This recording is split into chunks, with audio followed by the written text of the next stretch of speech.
this is Kaelin, and welcome to episode 2 of Ask the Trainer show. I'm super excited today, so I've gotten a lot of questions since our last show, so I'm going to try to answer as many as possible today. But I do want to start with a message that I got from a friend from college.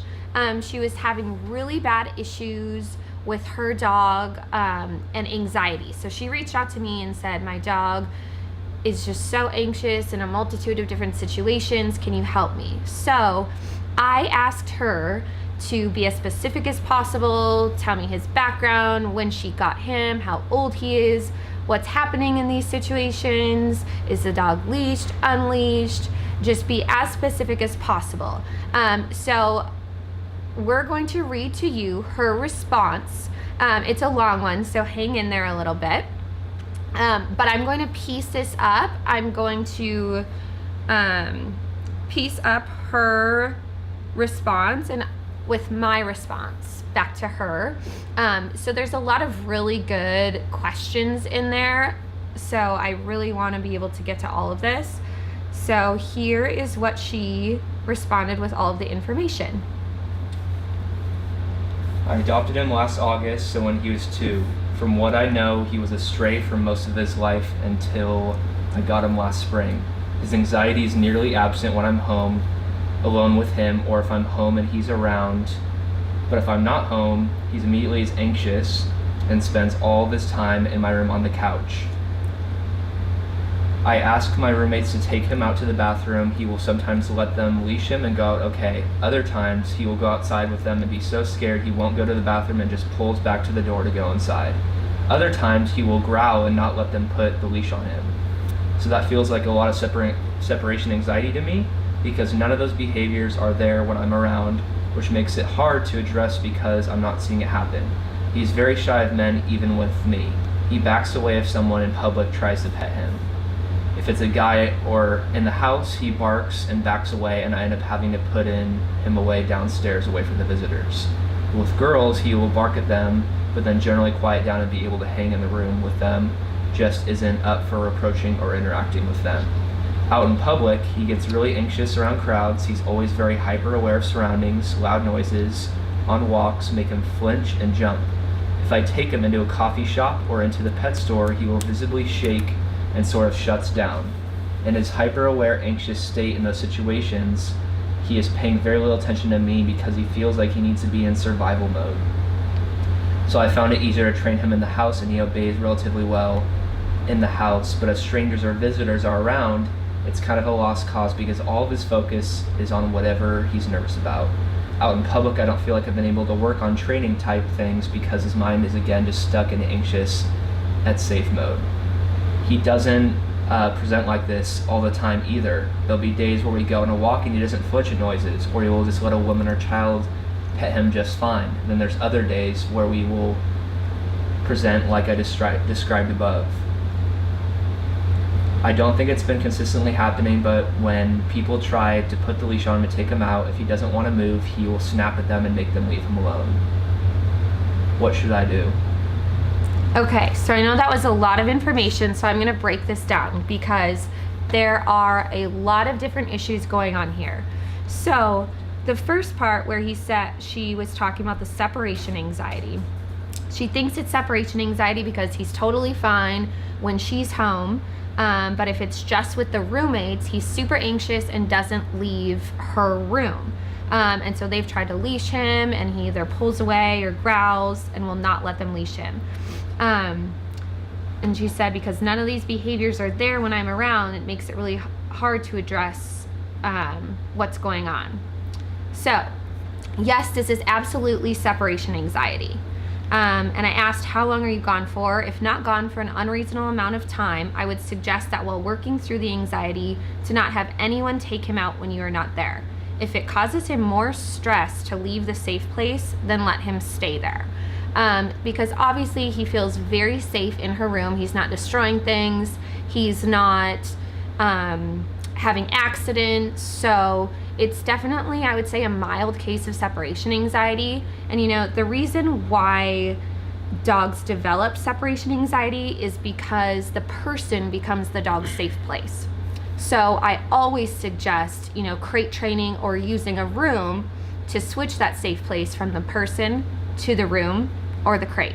That's really like the key to solving separation anxiety. So the fact that she's already has that safe place for him is great.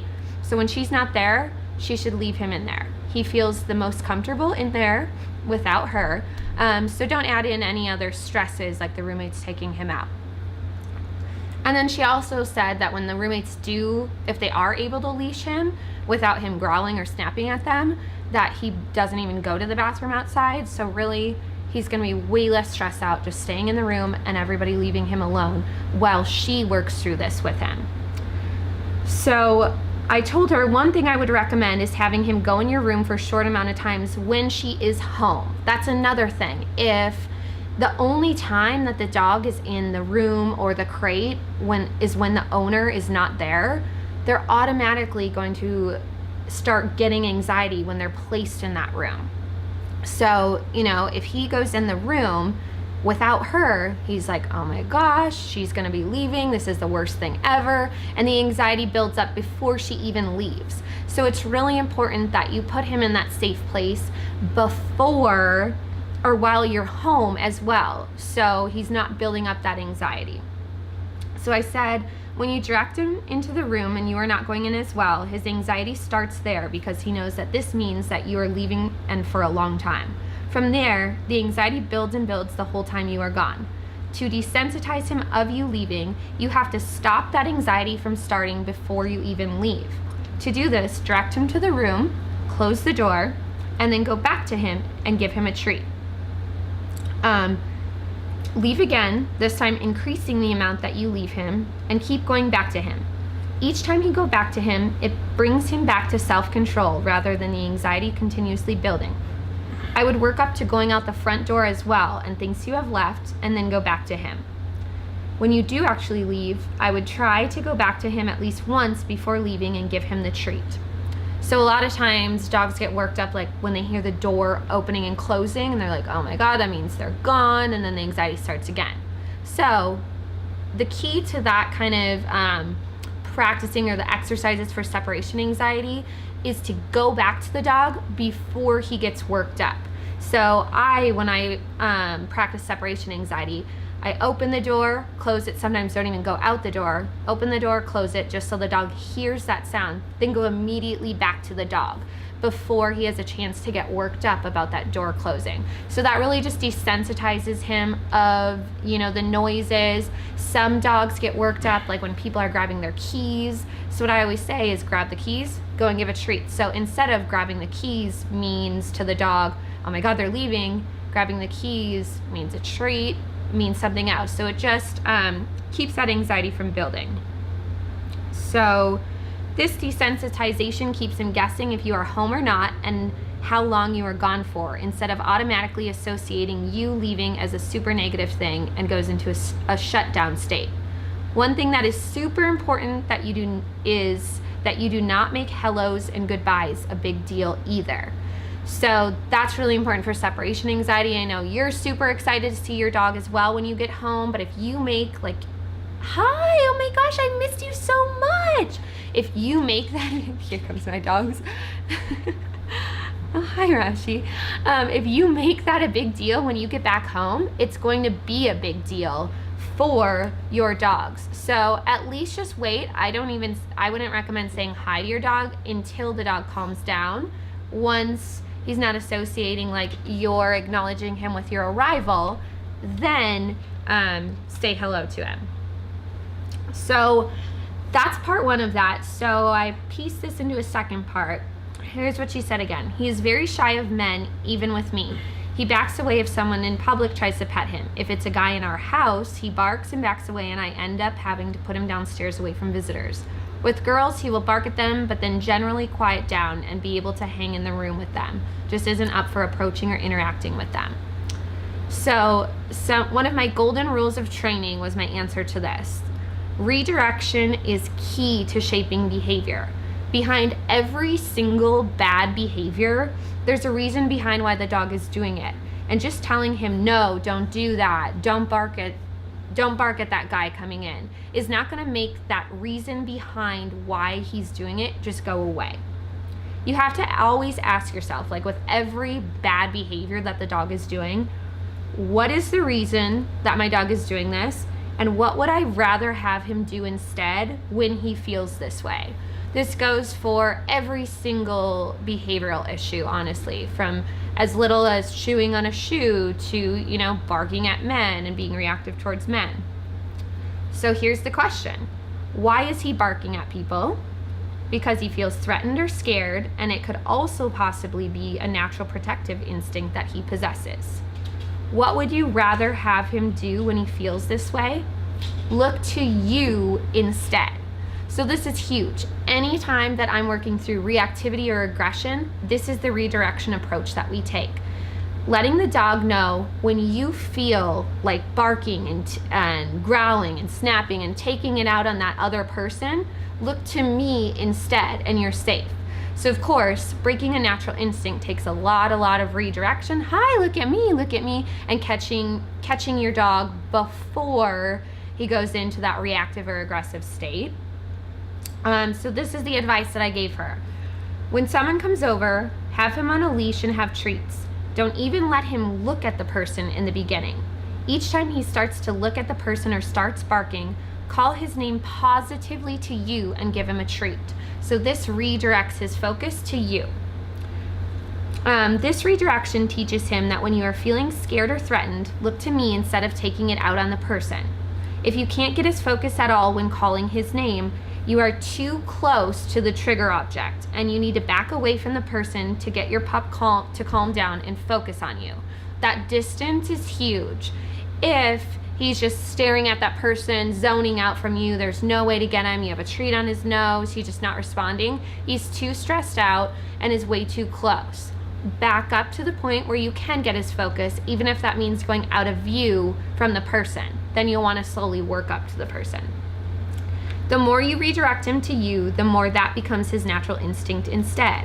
Out in public, I would probably put an in-training bandana on him to deter strangers from coming up to him. No one has to know what he is in training for, and if they ask, you can simply say obedience training. So that's some advice that I give to a lot of reactive dog owners. Just put on that in training so that people aren't just approaching. Because every time somebody, oversteps that distance and just reaches for the dog, that's going to further feed into their negative association of strangers, people approaching them. Okay, so out in public, he gets really anxious around crowds, and he's always very hyper aware of surroundings, loud noises, walks make him flinch and jump, and if I take him into a coffee shop or into the pet store, he will visibly shake and sort of shut down. Let's see, he feels like he needs to be in survival mode. That's my interpretation at least. So I found it easier to train him in the house, and he obeys relatively well in the house, but if strangers or visitors are around, it's kind of a lost cause because all of his focus is on whatever he's nervous about. Out in public, I don't feel like I've been able to work on training type things because his mind is again just stuck in anxious and safe mode. So this is the advice that I told her, that you have to think of each environment you go to as different levels of training. I would first work on mastering level 1, being able to consistently get his focus inside the house with people coming over before trying to focus on outside. Obviously, you do have to go outside though. I would suggest to keep his outside adventures as controlled as possible and not bring him to highly stimulating environments that will make him anxious right now. When you are outside, however, bring treats and work on getting his focus on you as often as you can. I always say if you were to teach your dog one thing, it should be to focus. If you always have your dog's focus, you can get your dog to do anything and you can prevent your dog from doing anything.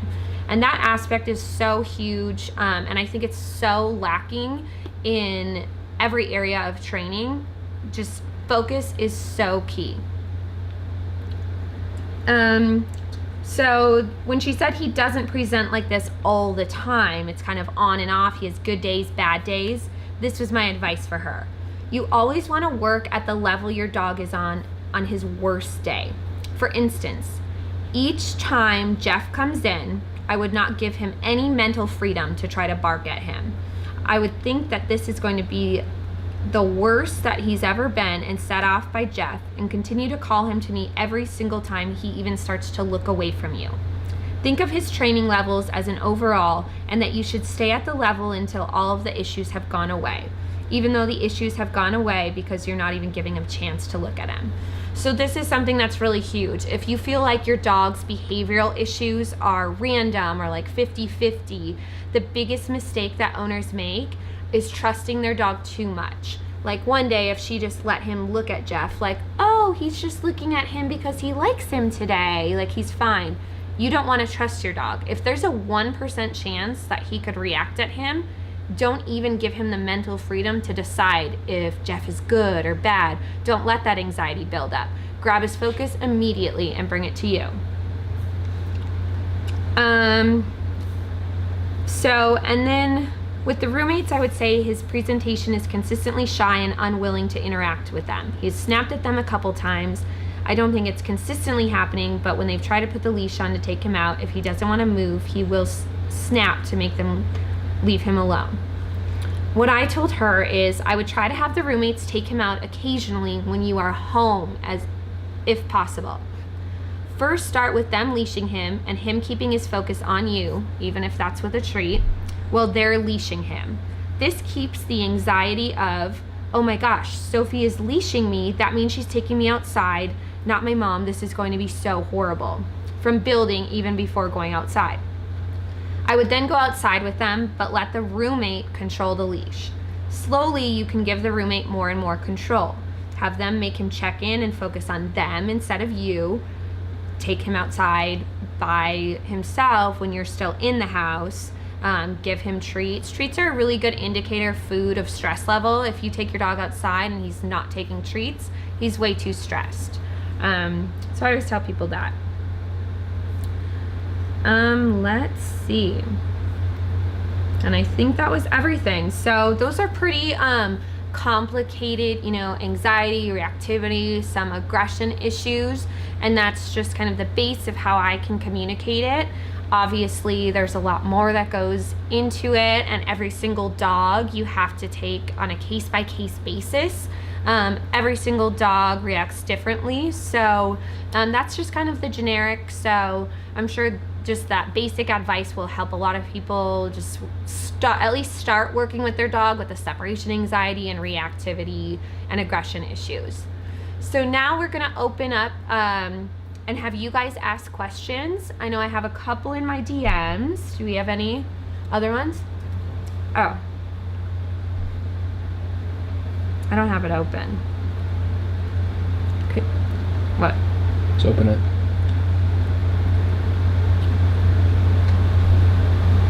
Oh, I have to go on mine. Sorry guys, 1 second.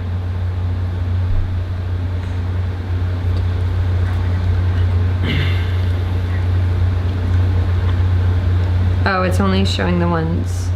Here, I'm gonna have to look on there.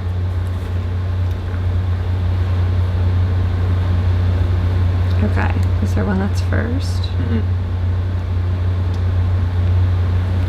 Okay, awesome. I'm gonna get in line.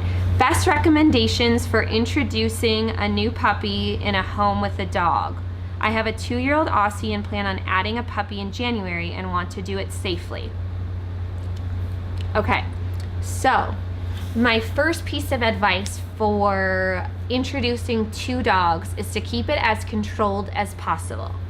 The number one thing that you should do is, again, keep your older dog's focus off of that puppy. I'm always on the safer side of things. And even though, as long as your dog, is great with other dogs, great with other puppies, there's probably, they're going to be fine. I always keep it as controlled as I possibly can to ensure nothing goes the opposite way. If you start and be proactive about it, with everything in life, if you're proactive about anything, you're going to have a much better result. So what I would do when introducing them is first take them to a neutral place. I do agree with that. So a lot of trainers will say that. So definitely take them to a neutral place. I don't think that you should walk them side by side. That should not be the first way that you ever introduce two dogs that you want to see how they get along. That is just too much for the dog. What I always suggest to do is start at that neutral place, have both dogs on a leash. If your dogs can get along on a leash, a lot of the times, there's some dogs that are leash reactive. So if your dog can do it on a leash, he'll be okay off of a leash most of the time. So in that neutral setting, I would have one person holding one dog's leash, the other person holding another dog's leash. Start at a distance, and it doesn't really matter what the puppy's doing, but that if you have two adult dogs, what you would want to do is each person holding the leash, shift the dog's focus from that other dog to you. This is really what you should do with any introduction ever with another dog, is make sure that you have your dog's focus before saying hi to that other dog. So even if, this is good for dogs who you don't know if they're gonna get along, but just to ensure like a really controlled greeting with any dog, so the dogs don't go like out of control or get too excited or anything. If anybody ever comes up like, hi, can my dog say hi? I would say, yep, 1 second, call your dog's name, Fluffy. Fluffy, don't even look at that other dog, look up here at me. Get your dog's focus right here. And then once you have your dog's focus, go say hi.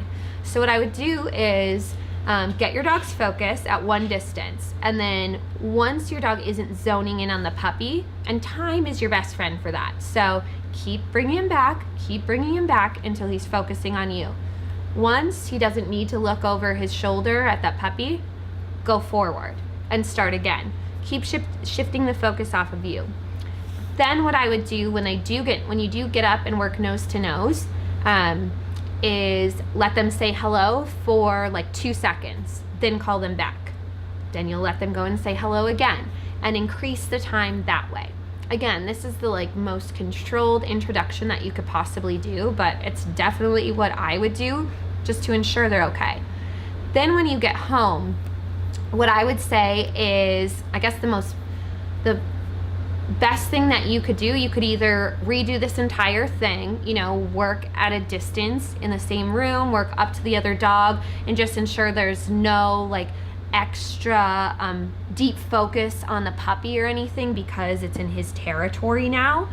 And then just work up to that. If everything's going smoothly, unleash them. But other steps that you can take if you're just not sure, if your older dog just has too much focus on the puppy, might be showing some stress signals a little, what I would do is use a barrier then before going off leash, have one in a crate, and just see, first have the puppy in the crate, have your other dog have freedom, and just see if he keeps going and is too focused on that puppy and not responding to you at all, then he's not really ready for that open, uncontrolled introduction.